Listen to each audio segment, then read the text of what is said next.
Southern Transport Secretary, Cabbie, Grant. I think I know what this question is going to be. Well, before I read it on here. Oh, yeah, so it's on your card, right? Right. Go on then, Grant. As you know, I'm a London cabbie. Yep. I speak to my passengers all the time.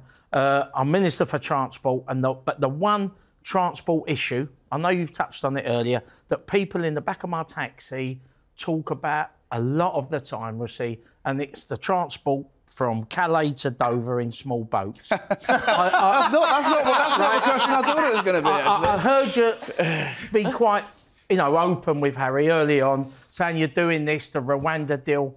But from me to you, Mr. Prime Minister, why can't you put the Navy in the Channel? You're talking about how we're going to stop it.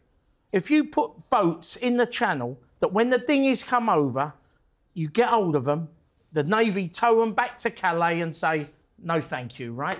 If you want to send a message to them organised gangs who are bringing people over, that's how you do it. You don't spend £500 million going to Rwanda that could be in the health service and the education service, right? You need to put a strong message out that if you cross the Channel, we're waiting for you and we're going to take you back to France and you can't come over. That'll stop the gangs. Well, actually, you've got someone sitting next to you who's served who can probably explain why that's not practical. It's the same reason that we couldn't go from Northern Ireland into the Republic of Ireland wearing uniform and carrying weapons, because ultimately that's an invasion of a foreign territory, and we have very specific lines you can see the cannot Borders have two sides. And I think you can see the and to add to Hugh's point, the issue. And I share your frustration. First of all, right? Let me say that. The public's frustration. Yeah. No, I agree, Prime right? Minister. And as you would have heard me talk about it earlier, probably. So I completely share your frustration. Look, the other practical thing is,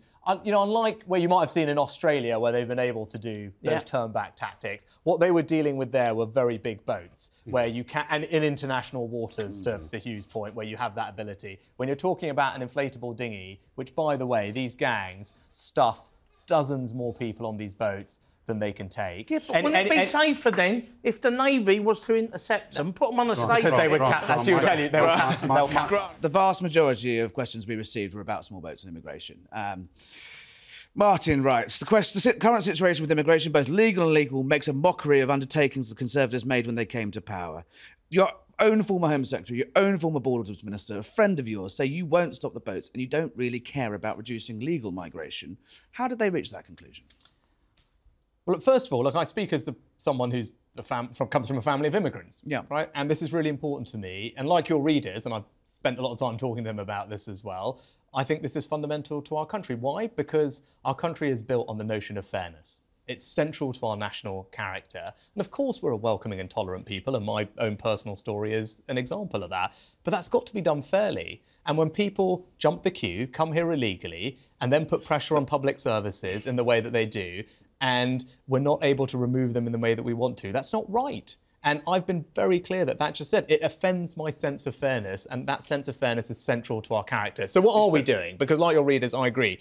Now, more than any other Prime Minister in history, I've really gone at tackling this problem. I spent more time on it than anything else other than the economy. But and we're in the midst of... Well, actually, hang on. The boats are going up. Well, they're up a third this year already. And they were down a third for the first ever time last year. When everybody said, and actually I remember having an interview with you at the time, everyone said to me... The graph's going the wrong way again. Yeah, everyone said you won't be able to do anything about this. They've only ever gone up. But actually the first year in this job, why? Because we got a deal going. They went down and now they're going back up. We're back to square one, aren't we? No, we're not, because progress is still being made. What did we do with Albania? They accounted for a third of the arrivals we had the year before last. I negotiated a new deal with Albania. Obviously, it's a safe country. And said, hang on, if someone comes here illegally, we'll be able to return them back. We've then returned thousands of people back to Albania. And what happened? They stopped coming. Now, we need to replicate that. You said stop the boats. And that's why... Do you regret making such a black and white problem? You didn't say reduce. You didn't say reduce the boats by a third. You said stop the boats. Because I am determined to stop the boats. And that's why the Rwanda scheme is so important. Now, the experts on this are people like the National Crime Agency, who also say you need a deterrent. What does that mean? It means that I want to be able to make it the case, very clearly, unequivocally, if you come to our country illegally, you won't be able to stay and we will be able to return you. Either to your home if it's safe, but if not, to a safe alternative, and that's where Rwanda comes in. Now, that's why I'm doing everything I can to get this bill through Parliament so that we can start sending people to Have you already got a Rwanda. And contract once we with can get that done, you will see that people stop coming because it won't be worth their while paying anyone. Have you got a contract with a carrier to take people to Rwanda yet? Yeah, we've got all the plans in place. So you've got a company. I'm not asking you who, but you have a contract with a company. I am highly confident. You wouldn't expect me to get into those details. No, I'm but not asking for name, but you do have the contract in place. I'm highly confident that, yes, we can operationalise the policy. Is the contract with the RAF? I can operationalise the policy, as we've said. But look, the question you should be asking, all your readers, right? No, but because you did ask it to me, but the clear thing is, look, is this an issue that needs fixing? Yes. I agree that it is. And actually, those are my values, right? So, look, and the election, there'll be a clear choice on this issue. I've got a plan that I'm working towards.